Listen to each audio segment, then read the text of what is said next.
हर हर महादेव प्यारे साथियों, आपका हमारे चैनल के हिंदी कहानियाँ में आपका दिल से स्वागत है। आज की कहानी में नीलकंठ चिड़िया ने बताया है कि भाग्य और बुद्धि में बड़ा कौन है। कहानी बड़ी ही प्रेरणादायक और ज्ञानवर्धक है, इसीलिए कहानी के अंत तक हमारे साथ बने रहें। प्राचीन समय की बात है, एक तोता और एक नीलकंठ पक्षी एक शिव मंदिर के पास एक बरगद के वृक्ष पर बैठे हुए थे। रोज उनका उठना बैठना वहीं होता था और वे भगवान भोलेनाथ की पूर्ण श्रद्धा से भक्ति किया करते थे। एक दिन नीलकंठ पक्षी और तोता दोनों उसी बरगद के पेड़ पर बैठे हुए थे। तब उस तोते ने जिज्ञासावश नीलकंठ से एक प्रश्न पूछा और कहा, हे मित्र नीलकंठ, भाग्य बड़ा है या बुद्धि बड़ी होती है? तोते के इस प्रश्न को सुनकर नीलकंठ कहता है, हे मित्र, आपका यह प्रश्न बहुत ही दिलचस्प और विचार करने योग्य है। आपके इस प्रश्न का उत्तर आपको एक कहानी के माध्यम से मिलेगा। तुम शांत होकर बैठ जाओ, मैं तुम्हें एक कहानी सुनाता हूँ। तोता कहता है, ठीक है, और शांत होकर बैठ जाता है। वह नीलकंठ की हर बात पर ध्यान लगाता है और बड़े ही ध्यान से इस कहानी को सुनता है। प्रिय दर्शकों, नीलकंठ कहानी शुरू करता है और कहता है, हे मित्र, प्राचीन समय की बात है। एक बार ब्रह्मा जी का दरबार लगा हुआ था। सभी देवतागण दरबार में बैठे हुए थे। भाग्य और बुद्धि भी वहीं थे। ब्रह्मा जी के दरबार में बैठे बैठे बातें करते करते भाग्य और बुद्धि की नोक झोंक शुरू हो गई। जब यह बहस काफी बढ़ गई तो भाग्य कहता है, जो काम मैं करता हूँ वह यह बुद्धि नहीं कर सकती।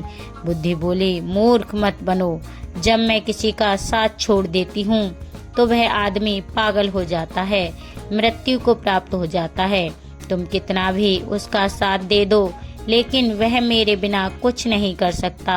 भाग्य बोला, अरे मूर्ख बुद्धि, तुम नहीं जानती कि जिसका साथ मैं छोड़ देता हूँ, फिर तुम चाहे कितना भी उसके साथ रहो, उसका भला कैसे हो सकता है?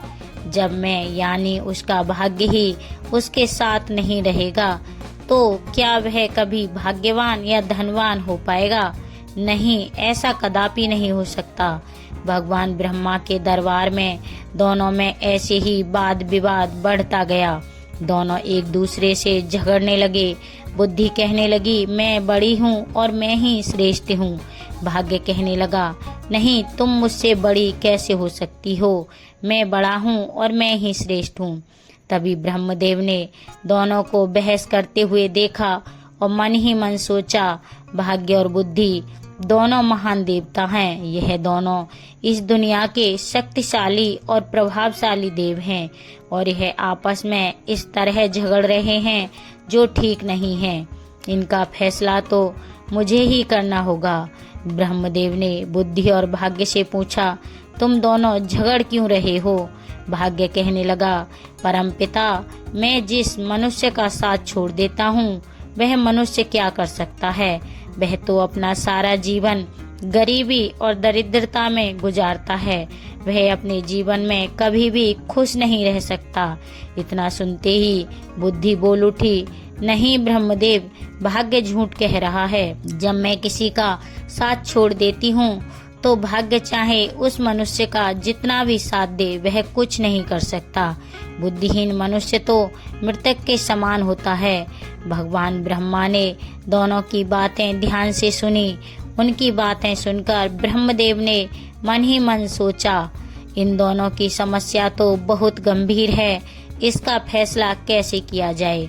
फिर ब्रह्मदेव ने उन दोनों से कहा, ऐसे पता नहीं चलेगा, आप परीक्षण कीजिए। भाग्यदेव, आप अपने भाग्य का परीक्षण कीजिए और बुद्धिदेव, आप अपनी बुद्धि का प्रयोग करके बताइए कि तुम दोनों में से कौन बड़ा और श्रेष्ठ है। भाग्यदेव बोला, ब्रह्मदेव, जैसा आपका आदेश होगा मैं उसी का पालन करूंगा। ब्रह्मदेव ने कहा, आप मृत्यु लोक को ध्यान से देखिए। ब्रह्मदेव ने भाग्यदेव और बुद्धि को मृत्यु लोक दिखाया और कहा, देखो, इस जंगल में एक गरीब बुढ़िया और उसका इकलौता बेटा रहता है जो 20 वर्ष का है, झोंपड़ी डालकर रहते हैं। वे बहुत ही गरीब हैं, उन्हें खाने पीने के लिए भी अनाज का एक दाना भी नसीब नहीं हो रहा है। अब तुम दोनों इन पर अपने भाग्य और बुद्धि की शक्ति आजमाओ।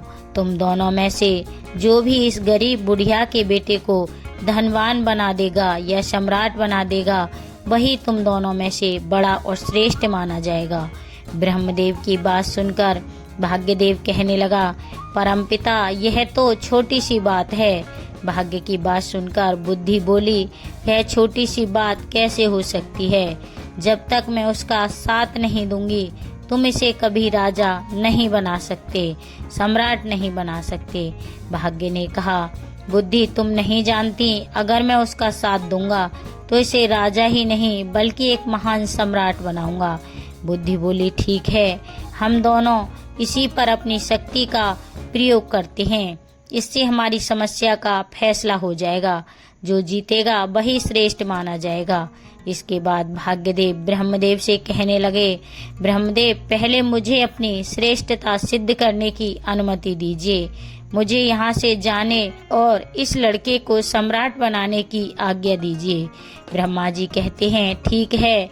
ब्रह्मदेव के ऐसा कहते ही बुद्धि ने ब्रह्मदेव से कहा, ब्रह्मदेव मैं इस लड़के का साथ छोड़कर जा रही हूँ। उसकी बात सुनकर भाग्यदेव ने कहा, ठीक है, तुम अभी उसका साथ छोड़ दो और ब्रह्मलोक में आ जाओ। बुद्धि भाग्य से कहने लगी, भाग्य ध्यान रखना, कहीं ऐसा न हो कि तुम इसे सम्राट बनाने के चक्कर में मार ही दो। यह व्यक्ति मरना नहीं चाहिए। भाग्य कहने लगा, बुद्धि तुम यह सब दूर से देखती रहो, आज तुम्हारी हार निश्चित है, क्योंकि मैं ही तुमसे ज्यादा शक्तिशाली और बलवान हूँ। बुद्धि बोली, ठीक है, मैं अभी इसी समय इस लड़के का साथ छोड़ रही हूँ। ऐसा कहकर बुद्धि ने उसका साथ छोड़ दिया। बुद्धि के साथ छोड़ते ही वह लड़का अपनी शुद्ध बुद्धि खो बैठा। एक निर्गुणी बनकर वह पागल और मूर्ख बन गया। अब भाग्य अपना काम करना शुरू करता है। वह देखता है कि उस व्यक्ति के पास कुछ नहीं है। एक घास फूस की बनी हुई झोंपड़ी है और केवल 3 बकरियां बंधी हुई हैं। लड़का उन बकरियों को खाने के लिए पेड़ पौधों की पत्तियां काट कर लाता है और उन्हें चराता है। वह पूरा दिन इसी में गुजार देता है। उसकी स्थिति देखकर भाग्य सोचता है, ना इसके पास पहनने के लिए अच्छे वस्त्र हैं, ना ही पैरों में पहनने के लिए जूते हैं। अब मैं इसका साथ दे रहा हूँ और इसे राजा बनाकर रहूंगा।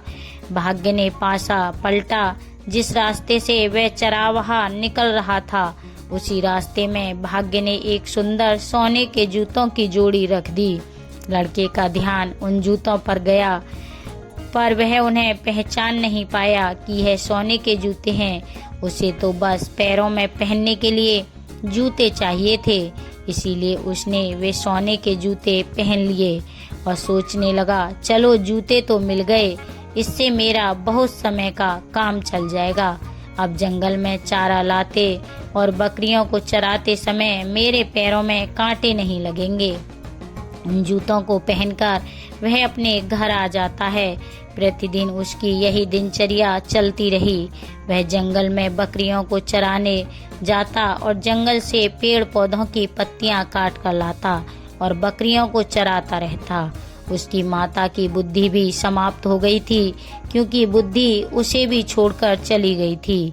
भाग्य ने तो उस चरावाहे का खूब साथ दिया, लेकिन उसके जीवन में कोई बदलाव नहीं आया। भाग्य सोचने लगा कि मैंने तो इसे सम्राट बनाने का संकल्प लिया है, परंतु यह तो मुझे मूर्ख या पागल दिखाई देता है।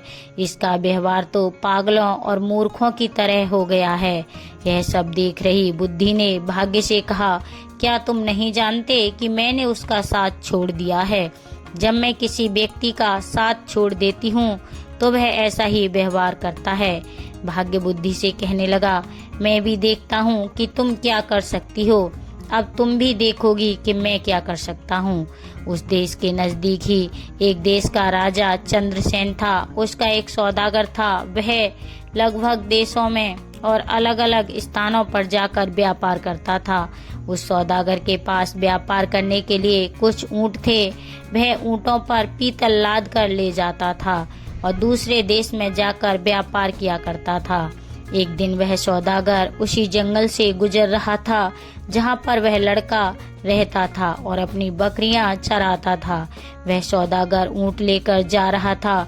तभी रास्ते में जाते हुए उसकी नजर उस लड़के के पैरों पर पड़ी। सौदागर ने देखा कि इस लड़के के पैरों में तो सोने के जूते हैं और यह इनकी कोई कदर नहीं कर रहा है। इसे देखकर लगता है कि यह सोने के जूतों के बारे में तो शायद जानता भी नहीं है। सौदागर अपने ऊँटों से नीचे उतरकर उस चरावाहे से पूछने लगा, भाई तुम यह जूते कहाँ से लाए हो? उस चरावाहे ने उस सौदागर को बताया, यह जूते मुझे इस जंगल में रास्ते पर पड़े हुए मिले थे। सौदागर ने उस लड़के से पूछा, क्या तुम इन जूतों को बेचना चाहोगे? तो उस लड़के ने कहा, जरूर बेच दूंगा। इन्हें पहनते पहनते मुझे बहुत समय हो गया, लेकिन यह टूटते या फटते बिल्कुल भी नहीं हैं। यह तो काफी समय से ऐसे ही हैं। व्यापारी ने लड़के से कहा, यह जूते मुझे बेच दो। इन जूतों के बदले में जो चाहो मुझसे वह ले लो।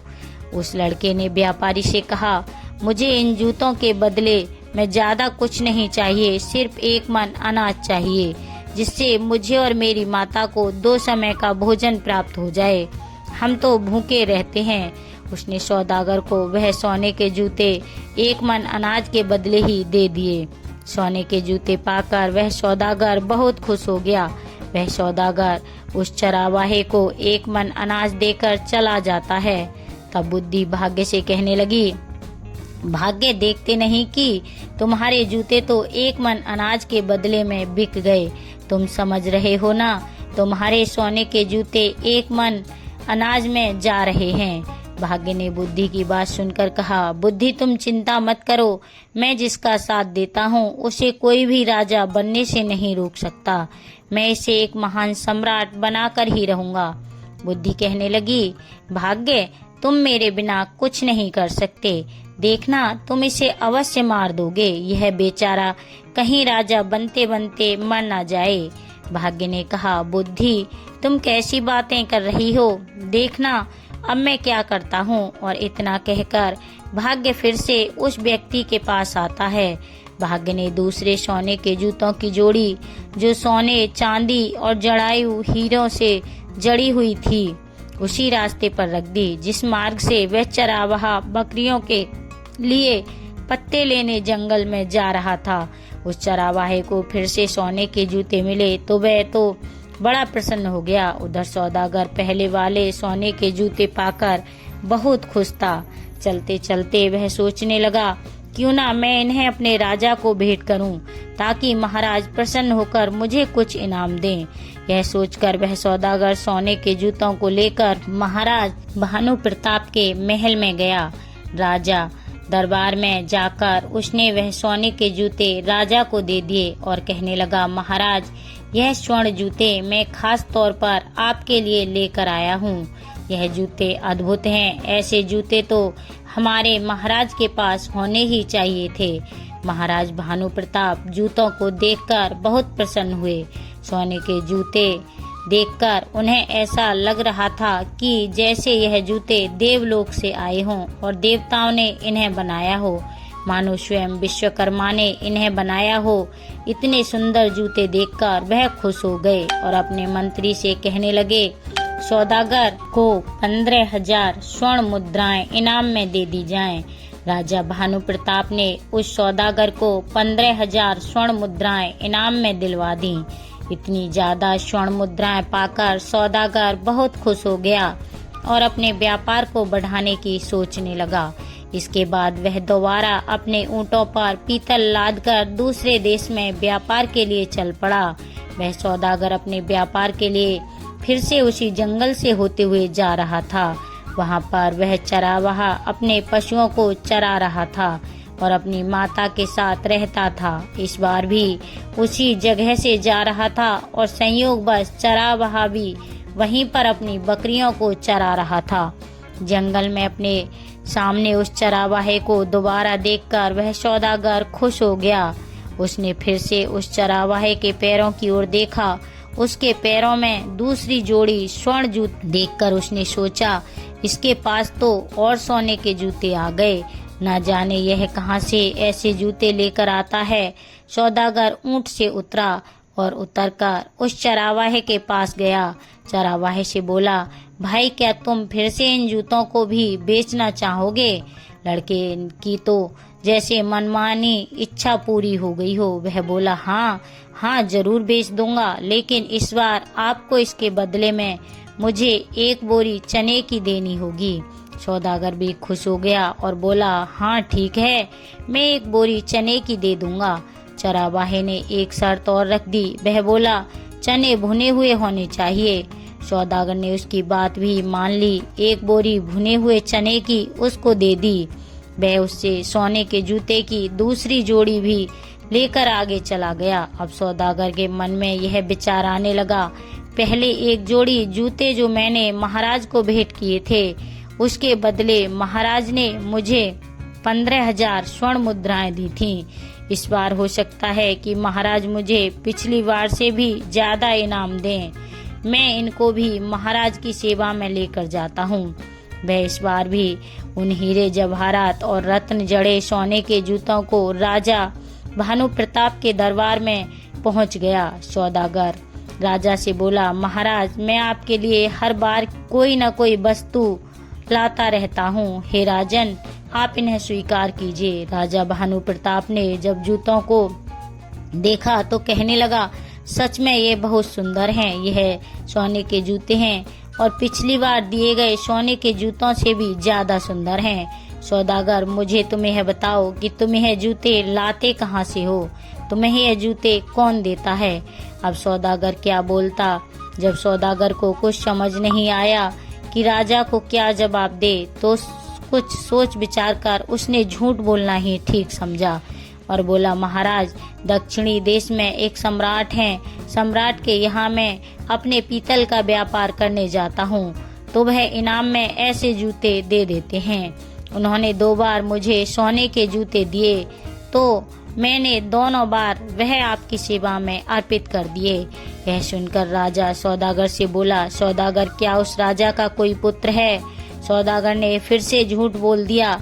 उसने कहा, नहीं महाराज, अभी तक तो वह सम्राट भी खुद ही कुंवारा है, उनका विवाह नहीं हुआ है। यह सुनकर राजा भानु प्रताप बोले, ठीक है सौदागर, हमारी पुत्री बहुत सुंदर है, तुम अपने उस सम्राट से जाकर मिलो और उनसे कहना कि हम अपनी पुत्री का विवाह उससे करना चाहते हैं, क्या उन्हें मंजूर है? राजा की बात सुनकर सौदागर सोचने लगा, अब तो मैं फंस गया। मैं तो यह जूते किसी राजा से नहीं लाता बल्कि एक चरावाहे से लेकर आता हूँ, लेकिन अब तो मैं झूठ बोल चुका हूँ। अब मेरा क्या होगा?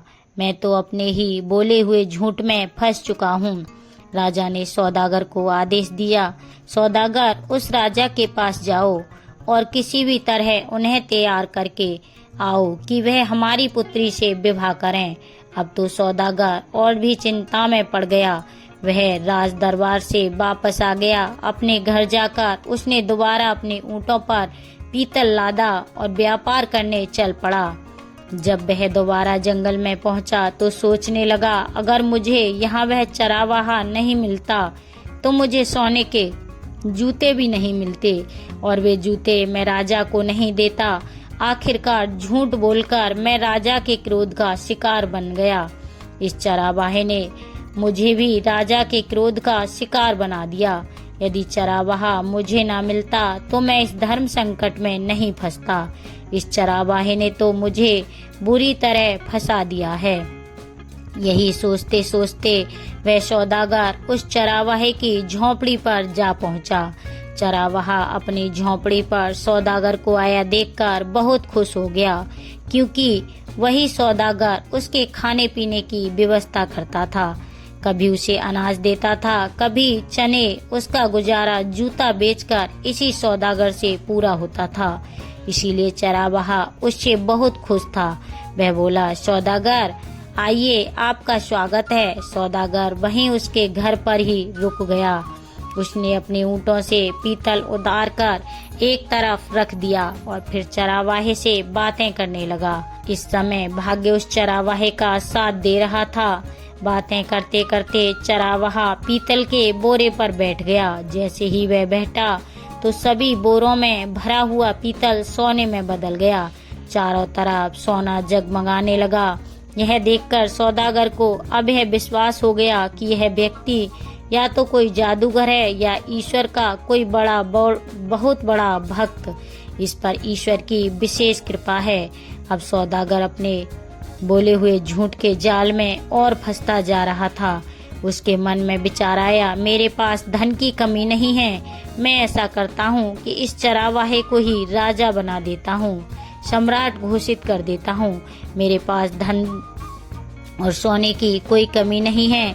मैं इसके लिए यहाँ जंगल में बहुत बड़ा किला बनवा देता हूँ, दुर्ग बना देता हूँ। उस दुर्ग का मालिक इसे बना देता हूँ और मैं उसका मंत्री बन जाऊंगा। यहाँ के जो जागीरदार हैं उनसे बहुत सारी जमीन खरीद लूंगा।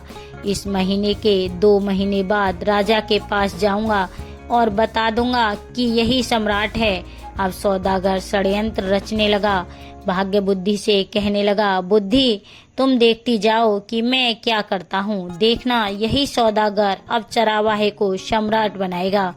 बुद्धि ने फिर से भाग्य से कहा, कहीं ऐसा न हो कि राजा बनते बनते यह मर ही जाए, क्योंकि इस समय इसके पास बुद्धि नहीं है। जब यह बात भाग्य ने सुनी तो बोला, बुद्धि तुम इतना घमंड मत करो, तुम अपना ज्यादा दिमाग मत लगाओ, यह सम्राट अवश्य बनेगा। दूसरी ओर सौदागर चरावाहे से कहने लगा, चरावाहे मैं तुम्हें यहाँ का सम्राट बना देता हूँ और तुम्हारे रहने के लिए एक बड़ा महल भी बनवाऊंगा। सौदागर में बुद्धि थी क्योंकि उसका साथ बुद्धि दे रही थी, लेकिन बुद्धि ने चरावाहे और उसकी माता का साथ छोड़ दिया था। चरावाहा सौदागर से बोला, भाई ठीक है, तुम्हें जो ठीक लगे वह करो, लेकिन एक बात है, मेरी इन बकरियों को मत छोड़ना। मैं इन बकरियों को हमेशा अपने पास ही रखूंगा। चरावाहे में बुद्धि तो थी नहीं।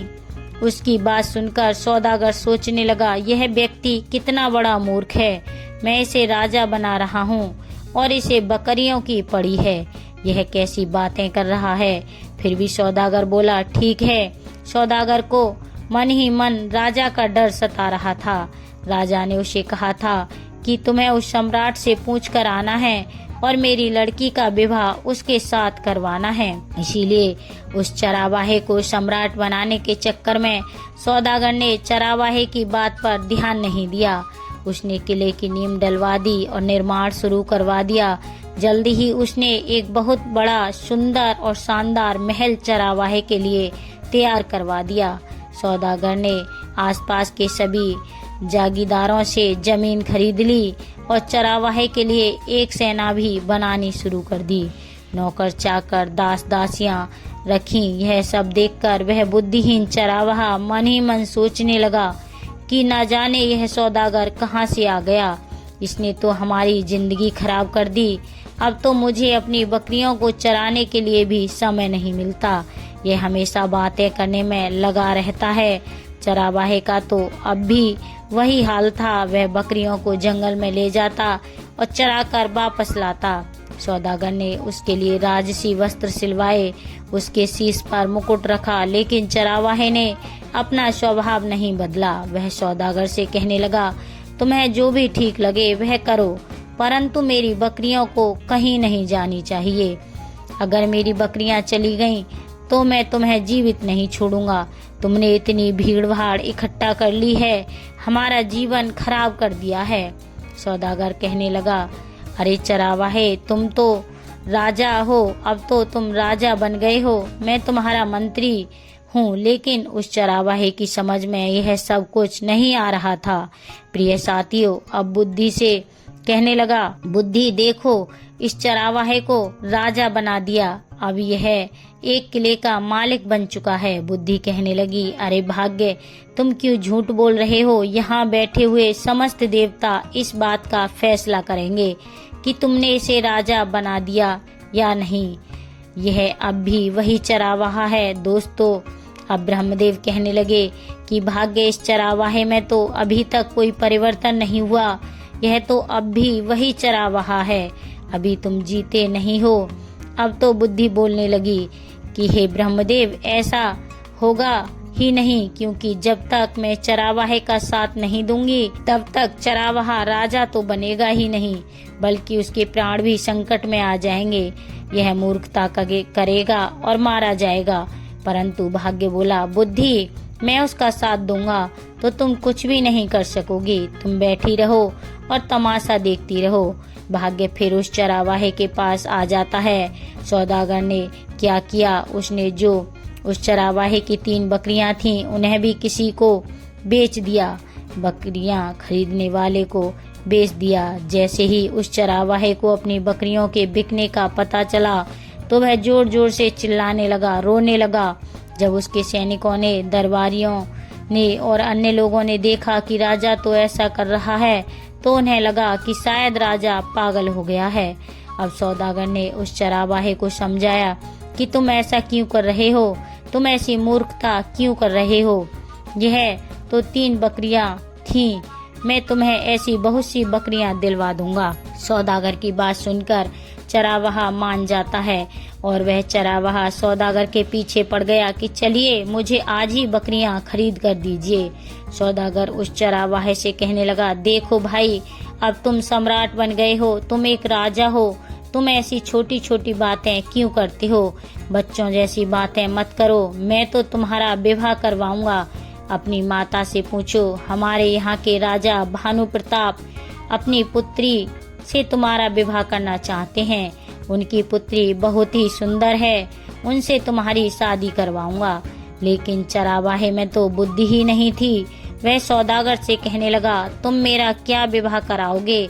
और उसकी माता भी कहने लगी, अब विवाह से क्या होगा, हमारी जिंदगी तो तूने खराब कर दी है। तुमने हमें इतनी भीड़ भाड़ में लाकर पटक दिया है। कहाँ हम इतनी शांति से रहते थे, अपनी बकरियां चराते थे और अपनी झोंपड़ी में मजे से रहते थे। अब सौदागर सोचने लगा, यह दोनों माँ बेटा पागल हैं, अब मैं क्या करूं। ऊपर से उसे महाराज भानु प्रताप का डर सता रहा था। उसके मन में यही विचार आ रहा था कि इनकी सहायता तो मुझे करनी ही पड़ेगी। तब तक 6 महीने का समय पूरा हो गया था। अब सौदागर अपने देश महाराज भानु प्रताप के पास पहुंचा। महाराज से कहने लगा कि महाराज, अब आप अपने नाई और पंडित को भेज दीजिए। मैंने अपने सम्राट को मना लिया है, वह आपकी राजकुमारी से शादी करने के लिए तैयार हैं। यह सुनकर राजा भानु प्रताप ने नाई और ब्राह्मण को बुलाया और उन दोनों को सौदागर के साथ सम्राट के पास भेज दिया। सौदागर उन दोनों को लेकर चल पड़ा और वह उनको चरावाहे के महल में लेकर आया। उसने चरावाहे को राजसी वस्त्र पहनाए। चरावाहा सौदागर से कहने लगा, यह तुम क्या कर रहे हो, ऐसी भी कहीं विवाह होते हैं। सौदागर बोला, अब तुम चुप रहना, अब बिल्कुल भी मत बोलना, नहीं तो महाराज भानु प्रताप तुम्हें और मुझे दोनों को फांसी की सजा दे देंगे। इस बात का ध्यान रखना कि अब तुम्हें बोलना नहीं है। सौदागर के मुंह से फांसी की बात सुनकर चरावाहा बुरी तरह से डर जाता है और उसकी बात मान जाता है। राजा के नाई और ब्राह्मण उसकी सगाई कर देते हैं और शुभ मुहूर्त देखकर विवाह का दिन तय करके उसे बोल देते हैं कि आपको इस दिन बारात लेकर महल में आना है। इसके बाद नाई और ब्राह्मण वापस अपने देश को लौट जाते हैं। उनके महल में पहुंचने के बाद राजा ने उनसे पूछा कि सम्राट कैसा है। नाई और ब्राह्मण बोले, महाराज, उसके पास तो किसी चीज की कमी नहीं है, बहुत सारा सोना है, खजाने भरे पड़े हैं, वह तो बहुत ही महान राजा दिखाई पड़ता है। बात सुनकर राजा भानु प्रताप भी बड़े प्रसन्न हुए। अब तो राजा भानु प्रताप ने भी शादी की तैयारियां शुरू करवा दी। धीरे धीरे समय बीतता गया और विवाह का शुभ दिन नजदीक आ पहुंचा। विवाह के दिन सौदागर ने चरावाहे को खूब सजाया, दूल्हा बनाया और एक सुंदर रथ पर बिठाकर उसकी बारात लेकर चल पड़ा।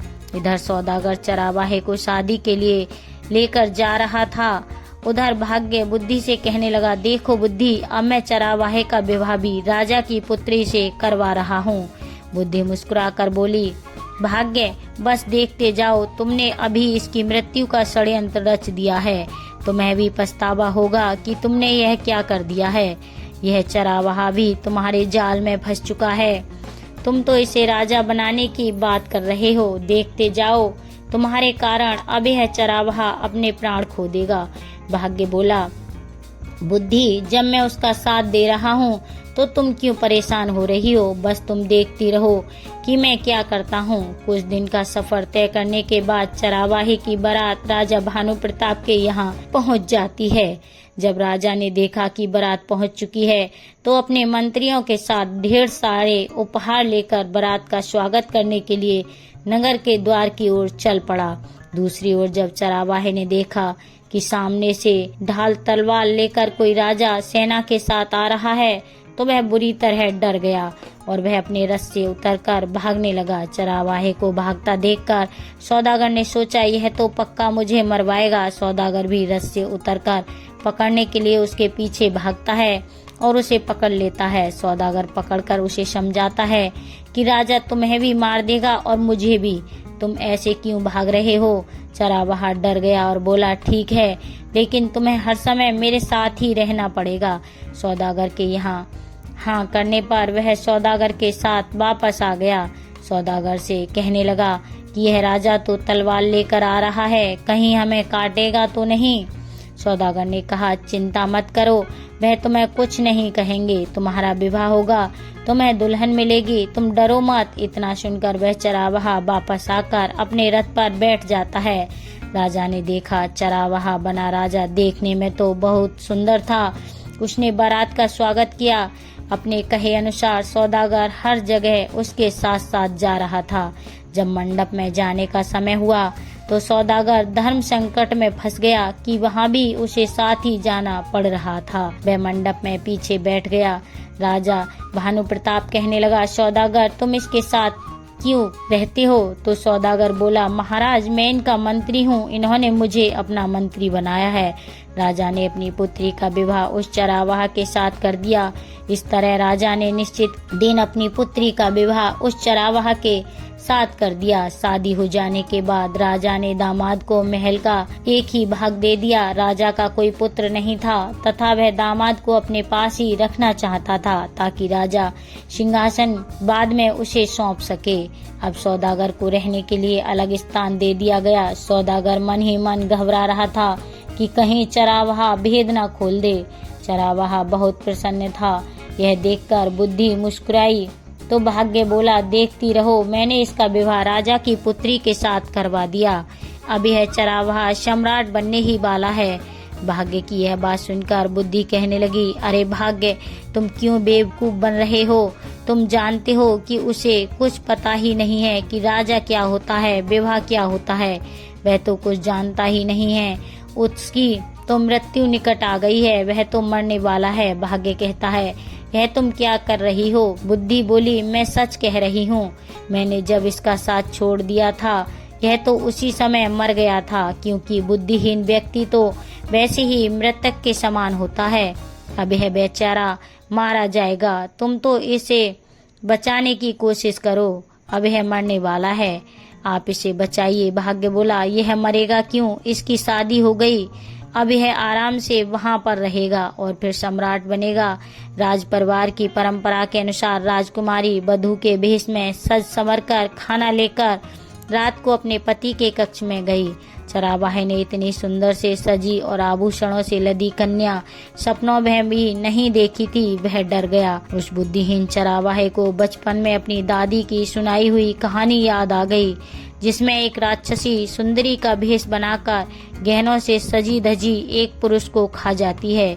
उसके मन में विचार आया, यह कोई राक्षसी तो नहीं है जो उसे खाने के लिए आई है। उसने बचपन में सुन रखा था कि राक्षसी सुंदर रूप में आती हैं और आदमियों का खून पी लेती हैं और उन्हें मार डालती हैं।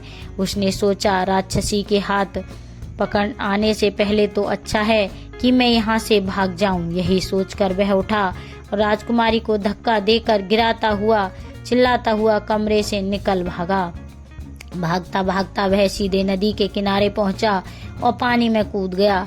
जब उसे पानी में भी अपनी मृत्यु दिखाई दी तो वह पानी से निकला और नदी के एक किनारे पर बैठ गया। राजकुमारी के अपमान की बात सुनकर राजा आग बबूला हो गया। राजा ने अपने सैनिकों को जल्दी से चरावाहे को ढूंढ लाने के लिए भेजा। राजा के सैनिकों ने उसे एक नदी के किनारे पर बैठा देख लिया। वे उसे पकड़कर राजा के पास ले आए। उसे देखकर राजा को क्रोध आया। उसने चरावाहे को कठोर दंड देने का निश्चय किया। राजा ने आदेश जारी कर दिया कि अगली सुबह उसे मृत्यु दंड दिया जाएगा। इसे कारागार में डाल दो। यह सब भाग्य अपनी आंखों से देखते हुए अपना माथा ठोक रहे थे और सोच रहे थे, यह तो बिल्कुल मूर्ख निकला। मूर्ख ने मेरी सारी योजना ही चौपट कर दी। तभी बुद्धि मुस्कुराते हुए उनके पास आई। बुद्धि ने भाग्य से कहा, आखिर तुम हारी गए। देख लिया, तुमने तुम्हारे लाख राजा बनाने से भी वह राजा बन न सका। अब इस आदमी को सजा होने जा रही है। बुद्धि ने भाग्य से कहा, भाग्य, बुद्धि के बिना वह मारा जाने वाला है। बोलो क्या कहते हो। निराश होकर भाग्य बोला, अगर तुम इस आदमी को बचा लो तो मैं हार मान लूंगा। बुद्धि ने हंसकर कहा, तो ठीक है, अब मेरा कमाल देखो मैं इसे कैसे बचाती हूँ। इतना कहकर बुद्धि ने चरावाहे में प्रवेश किया। जैसे ही बुद्धि ने चरावाहे में प्रवेश किया, चरावाहा अपने बचाव की नई नई तरकीबें सोचने लगा। दूसरे दिन जब चरावाहे को मृत्यु दंड के लिए राजा के सामने पेश किया गया तो चरावाहा बोला, महाराज, आप मेरे ससुर हैं। क्या मैं आपसे पूछ सकता हूँ कि आप मुझे किस अपराध में मृत्यु दंड देने चले हैं। राजा बोला, तुमने मेरी पुत्री का तिरस्कार करके मेरा घोर अपमान किया है, इसका तुम्हें दंड दिया जाएगा। तब चरावाहा बोला, राजन, मेरे कुल में मान्यता है कि विवाह के पश्चात पहली रात को यदि वर वधू की जानकारी में कोई व्यक्ति नदी में डूब मरे तो वधू विधवा हो जाती है या संतानहीन रह जाती है। जब आपकी पुत्री कमरे में आई तभी नदी की ओर से बचाओ बचाओ चिल्लाने की आवाज मेरे कानों में पड़ी। मैं अपने आप को रोक न सका और तुरंत उठकर डूबने वाले को बचाने के लिए नदी पर चला गया। अगर यह मेरा दोष है तो आप मुझे अवश्य दंड दें। चरावाहे की बात सुनकर राजा बहुत प्रसन्न हुआ और उठकर चरावाहे को गले से लगा लिया। वह बोला, हमारे बाद तुम भी इस देश के राजा बनोगे। पिता पुत्री ने लज्जित होकर अपने असभ्य व्यवहार के लिए माफी मांगी और फिर तीनों खुशी खुशी महल के अंदर चले गए। उधर ब्रह्मा के दरबार में बुद्धि और भाग्य का फैसला हो चुका था। समस्त देवता बुद्धि की जय जयकार करने लगे। वे कहने लगे, भाग्य, तुम कुछ नहीं कर सकते। जिसका साथ बुद्धि नहीं देगी वह कुछ नहीं कर सकता। बुद्धि ने मुस्कुराकर भाग्य की ओर देखा। भाग्य ने हंसकर कहा, मैं अपनी हार मानता हूँ, तुम वास्तव में मुझसे बड़ी हो। साथियों, इस तरह तोते को भी अपने प्रश्नों का उत्तर मिल चुका था और उसके बाद नीलकंठ और तोते ने भोजन की तलाश में जंगल की ओर निकल गए। दोस्तों, उम्मीद है आपको यह कहानी अच्छी लगी होगी और आपको भी पता चल गया होगा कि भाग्य और बुद्धि में कौन बड़ा होता है। अगर आपको हमारी यह कहानी पसंद आई हो तो इसे लाइक करें और एक प्यारा सा कमेंट करके बताएं कि आपको कहानी कैसी लगी और हमारे चैनल को सब्सक्राइब कर लेना, साथ में बेल आइकन को भी दबा देना। मिलते हैं आपको अगली और मजेदार कहानी के साथ। धन्यवाद। हर हर महादेव।